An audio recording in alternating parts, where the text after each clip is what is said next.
इस कार्यक्रम के पुण्यार्जक हैं श्रीमान सुखमाल चंद, श्रीमती शारदा देवी पांड्या, श्रीमान भानु प्रताप, श्रीमती सपना पांड्या, अथर्व वैभव पांड्या, तिनसुकिया, असम। बंधु, वर्तमान शासन न्यायिक वर्धमान स्वामी के शासन में तीर्थंकर प्रभु की चरण निष्ठा में बैठकर हम सभी जिन देशना का श्रवण कर रहे हैं। आज जो आचार्य हुए यहाँ पर अपनी देशना में कह रहे हैं कि जब तक तत्व का बोध नहीं होगा तब तक चित्त का शोध नहीं होगा। जब तक वस्तु के बारे में हम जानेंगे नहीं, वस्तु के बारे में पहचानेंगे नहीं, वस्तु के बारे में ज्ञान नहीं करेंगे, तब तक चित्त का शोध होगा नहीं। और जब तक चित्त का शोध होगा नहीं तब तक वस्तु का बोध होगा नहीं। वस्तु का बोध होगा तो चित्त का शोध होगा, और जब चित्त का शोध होगा तो फिर वस्तु का अच्छी तरह से और गहरा बोध होगा। शांत दिमाग में तत्व का निर्णय होता है। व्यक्ति जितना शांत होगा, जितना ठंडा होगा, उतना ज्यादा अच्छे से तत्व का निर्णय कर सकता है। कोई भी विषय के बारे में जब गहन चिंतन होता है ना, तो व्यक्ति एकांत में जाता है। शोरगुल हल्ला चल रहा और आपसे कहो कि इस विषय के बारे में सोचो आप, तो आप सोच पाओगे उस विषय में? कोई जितना कठिन से कठिन विषय होगा उतना ज़्यादा एकांत चाहिए। जितना कठिन विषय होगा, जितना डिफिकल्ट विषय होगा, उतना एकांत अधिक लगेगा, उतना ध्यान अधिक लगाना पड़ेगा। भीड़ भाड़ में आप आवाज़ों में तत्व का निर्णय नहीं कर सकते। जितना मन शांत होगा, जितना मन कसायों से शांत होगा, जितना कसाएं हमारी कम भड़केंगी, उतना जल्दी हम वस्तु का निर्णय कर पाएंगे। ठंडी में काम ज़्यादा होता है, गर्मी में काम कम होता है। ठंडी में काम ज़्यादा हो जाता है व्यक्ति से। जब मौसम गर्म हो जाता है तो काम की स्पीड कम हो जाती है। ऐसा होता ही नहीं होता? आपने देखा होगा, आपके यहाँ मजदूर भी काम करते हैं तो ठंडी में ज़्यादा काम करते, ठंडी में काम कर ले। जैसे ही गर्मी पड़ती है फिर वो अब नहीं हो पा रहा काम, पसीने के मारे परेशान है। आप भी ठंडी में कर लिया, अब गर्मी हो गई, अब उतना काम नहीं कर पा रहा है। थोड़ा सा ही काम करते पसीना बह जाता है, घबराहट होने लगती है, जी बेचैन होने लगता है, प्यास लगने लगती, अनेक प्रकार से परेशानी होती है, इसलिए काम कम होता है। वस्तु गर्म में जल्दी खराब हो जाती है, ठंडी में सुरक्षित रहती है। घर में फ्रिज है ना, जो दूध सुबह का शाम नहीं चल सकता, फट जाता है, वो अगले दिन तक चल जाता है। जो दूध यदि ऐसे ही रख दो, आप गैस से गर्म करके ऐसे रख दो, तो पता चला गर्मी में शाम तक फट गया। दाल सब्जी कोई भी है, शाम तक उसमें बास आने लगेगी। वही सब्जी, दाल, दूध वगैरह यदि आप फ्रिज के अंदर रख देते हो तो अगले दिन तक चलता है। क्यों? ठंडा। ठंडी में वस्तु लंबे समय तक चलती है, और वस्तु जितनी ठंडी रहती है उतना अधिक विकास, उतना अधिक उसका वो होता है, विकास होता है। तो हम जितने कसाय से ठंडी होंगे वैसे वैसे विकास को प्राप्त होंगे। गुणस्थान है हमारे यहाँ, 14 गुणस्थान कहे गए हैं। कितने गुणस्थान कहे हैं? 14 गुणस्थान है। आत्मा के क्रमिक विकास का सिद्धांत जैन दर्शन मानता है। कोई भी आत्मा पहले से परमात्मा नहीं है। हमारे दर्शन की विशेषता है, यहाँ हम किसी परमात्मा को पहले से स्वीकार नहीं करते कि पहले से कोई परमात्मा है, वही धरती पे अवतार लेकर जन्म लिया और फिर उसने अपना काम निपटाया और वापस फिर बैकुंठ चला गया। जगत के दर्शनों की मानता है कि भगवान बैकुंठ में विराजमान है। जब भी जरूरत पड़ती है इस संसार में, जब भी राक्षसों का आतंक बढ़ता है, अत्याचार बढ़ता है, आतंक बढ़ता है, उपद्रव बढ़ता है, तो भगवान ही अवतार लेकर आता है, शत्रुओं का संहार करता है, धर्म का प्रचार करता है और वापस बैकुंठ में चला जाता है। कोई नया भगवान नहीं बनता है, वही बार बार अवतार लेकर आता है और बात जाता है। लेकिन जैन दर्शन अवतारवादी दर्शन नहीं है। ये जीव के क्रमक विकास वाला दर्शन है। यहाँ पर जो एक बार भगवान बन गया, अब चाहे यहाँ पर सृष्टि अलट जाए, पलट जाए, कुछ भी हो जाए, वो वापस कभी उतर कर नहीं आएगा। इसलिए बोलने से पहले सोचना, चले आना, वीर बन के, महावीर बन के, पारसनाथ बन के चले आना। वे नहीं आ रहे, कितना ही बुला लो तो प्रभु जी चले आना, ये चले आने वाला दर्शन नहीं है। यहाँ चल के कोई नहीं आता। एक बार गए प्रभु तो गए, अब वापिस चलकर नहीं आएंगे, ना वीर बन के, ना महावीर बन के, ना आदिनाथ बन के, कोई बन के नहीं आएंगे। जो भी आएगी नवीन आत्मा ही आएगी, वो ही 16 कारण भावनाओं को भाकर तीर्थंकर प्रीति का बंद करेगी, और वह वही आगे जाके तीर्थंकर बनेगी। आने वाले भविष्य के जो तीर्थंकर हैं, कोई पुराना तीर्थंकर चल के उनमें नहीं आया है कि बन के वो आ गया उतर के। नवीन आत्माएं, दूसरी ही आत्मा जिन्होंने 16 कारण भावनाओं को भाएंगे और जो तीर्थंकर वृत्ति का बंद करेंगे, वही तीर्थंकर बनेंगे। एक क्रमिक विकास का दर्शन है। क्रम से विकास यहां पर होता है। ये बने हुए भगवानों का दर्शन नहीं है, बनने वाले भगवानों का दर्शन है। ये बनी हुई भगवान का दर्शन नहीं है जहां भगवान पहले से बने हैं। यहां जो भी भगवान बना है, पहले वो भगवान नहीं था। जो भी भगवान बना, अजित, जो भगवान बने वो पहले भगवान थे क्या? वो भगवान नहीं थे, वो भी ऐसी संसारी जीव थे। 4,84,000 योनियों में घूमने वाले थे, 84 लाख योनियों में भ्रमण करने वाले थे, 4 गतियों में भ्रमण करने वाले थे, दुखों को भोगने वाले थे।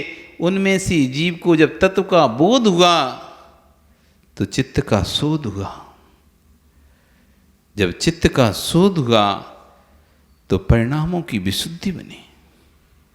जब परिणामों की विशुद्धि हुई तो क्रम से गुणस्थानातीत, गुणस्थानों को क्रम से बढ़ते बढ़ते फिर गुणस्थानातीत हो गए। ये वो दर्शन है।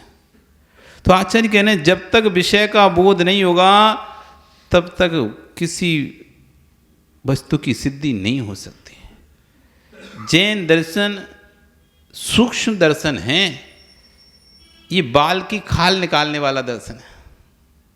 समझते हैं? बाल की खाल नहीं, बारीकी चीजों को देखता है। विषय का बोध नहीं है तब तक सोचना पड़ेगा। जिन दीक्षा भी धारण करके यदि विषय पर लक्ष्य नहीं होगा तो जीव अपने चारित्रिक अनुमति का कोई भी वेदन नहीं कर पाएगा। यहां ड्रेस से ज्यादा भाव की कीमत है। ड्रेस सहित, ड्रेस अकेला एक भेष बना लिया, ये भेष कल्याण का यहां पे कारण नहीं है। बिना भेष के कल्याण होगा नहीं। बिना भेष बनाए, दिगंबर भेष बनाए कल्याण होगा नहीं, लेकिन दिगंबर भेष अकेले बनाने से कल्याण होगा नहीं। स्कूल तो गए होंगे ना आप लोग, पढ़े लिखे हो कि नहीं? पढ़ाई की कि नहीं की है ना? स्कूल जब जाते थे छोटे बचपन में तो ड्रेस पहन के जाते, बिना ड्रेस के जाते थे। तो स्टूडेंट की पहचान ड्रेस, छात्र की पहचान ड्रेस। छात्र हैं, ड्रेस आवश्यक है, तभी पता चलेगा ये छात्र हैं। तो समझ में नहीं आएगा छात्र है कि सामान्य व्यक्ति। लेकिन ड्रेस पहन लेने से ज्ञान नहीं होगा। ड्रेस पहन लेने से उसे विषयों का ज्ञान नहीं होगा, उसके लिए उसे पढ़ाई करना पड़ेगा। ड्रेस तो तुम्हारे छात्र बनने की पहचान थी। अगर तुम ड्रेस पहनकर ही घूमते रहे तो कभी भी पास नहीं हो पाओगे। अब ड्रेस पहनकर छात्र तो बन गए, अब अगर पढ़ाई नहीं करी तो फेल हो जाओ। ये ड्रेस आपको ये इंडिकेट कराई थी आप छात्र हैं, पर अब छात्र हैं इतना ड्रेस ने बना दिया, लेकिन अब आपको पढ़ना पड़ेगा तब जाकर आप पास होंगे। ऐसी मुनि बन गए, व्रती बन गए, श्राविका बन गए, आरिका बन गए, ये भीष बन गया। अब भीष के बाद उस भाव का यदि आनंद नहीं लिया तो भीष से आप कभी पास नहीं हो गए। मुनि भीष धर अनंत बार ग्रैविक उपजायो। अनंत बार ऐसे भीषों को धारण करके हमने ग्रैविक तक की यात्रा कर ली, तो भी निज ज्ञान बिना सुख लेस ना पायो। आत्मज्ञान को समझा नहीं, तत्व को समझा नहीं, तो जिस सुख के लिए हम चाहते हैं वो सुख हमको आज तक प्राप्त नहीं हुआ। हम जगत के सुखों को सुख मान रहे हैं, वास्तव में जगत के सुख सुख नहीं है। ये सुख क्यों नहीं है? क्योंकि इस सुख के बाद हमें दुख मिलता है। जो भी जगत का जितना भी सुख है वो सुख भोगने के बाद हम दुखी होते हैं। आपने भोजन खाया, खाना खाया, भूख लग रही थी, खाना खाया, अच्छा खाना था, आप बहुत खुश हुए, अब भोग लिया आपने। यदि अब आप उस भोजन को छोड़ोगे नहीं तो दुखी हो जाओगे। अच्छा लग रहा था, आप फटाफट खाते गए, कचौड़ी थी, समोसा थे, जलेबी थी, लड्डू थे, पेड़ा थे, सब आपने खा लिए, भोग लिया, आनंद आया, मजा आया। आप किसी शादी पार्टी में गए, बढ़िया आपने बफर सिस्टम में खूब खाया। वैसे खाना नहीं चाहिए बफर सिस्टम में। जो बफर में खाते हैं वो जानवर होते हैं, क्योंकि जानवर ही ऐसा है जो खड़े होके नहीं लौच के खाता है। तो आप वहाँ जाने ना खींचता नहीं करते, एक रोटी के पीछे खड़े रहते 4 लोग, मुझे दे खींचते उससे। अरे इतने बड़े कुल के होके, इतने पैसे वाले होके वहाँ एक आदमी के सामने खड़े होकर मांगते, शर्म नहीं आती आप लोगों को? एक रोटी दे दे, एक रोटी मुझे दे दे, उसको दे दी, उसको क्यों दे दी, मुझे दे। उससे लड़ रहे हो किसके लिए? एक रोटी के पीछे।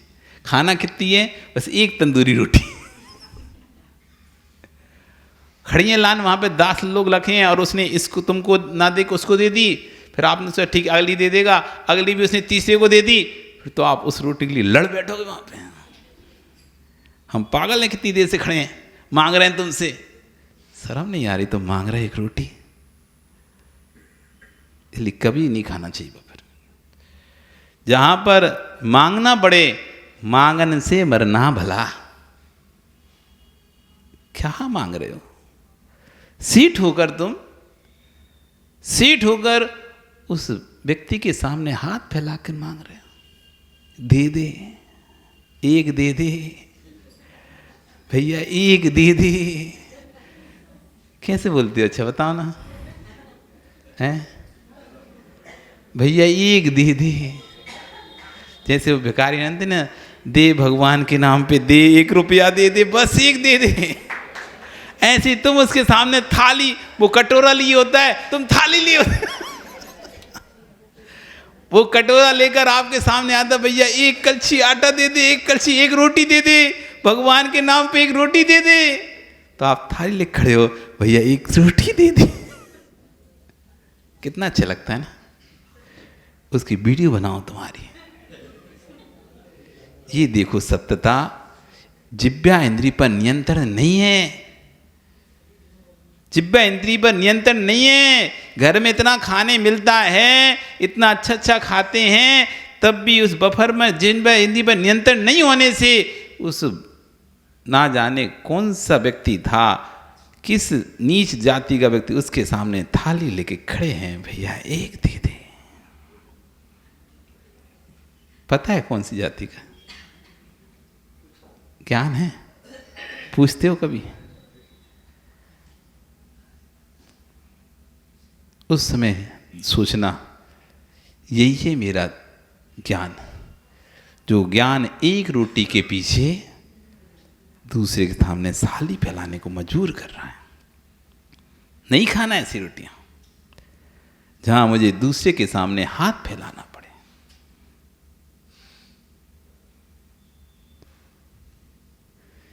आचार्यवन कह रहे हैं, वेदन करो, तत्व का वेदन करो, मर मर के मत जियो, जी जी कर जियो। हम जो भी कर रहे हैं मरे जैसा कर रहे हैं। जैसे मरे वाले कोई पता नहीं रहता, बेहोश व्यक्ति कितने इंजेक्शन लगाओ, कितना भी कुछ करो, मरे व्यक्ति को कुछ भी पोस्टमार्टम करते उससे कोई असर नहीं होता।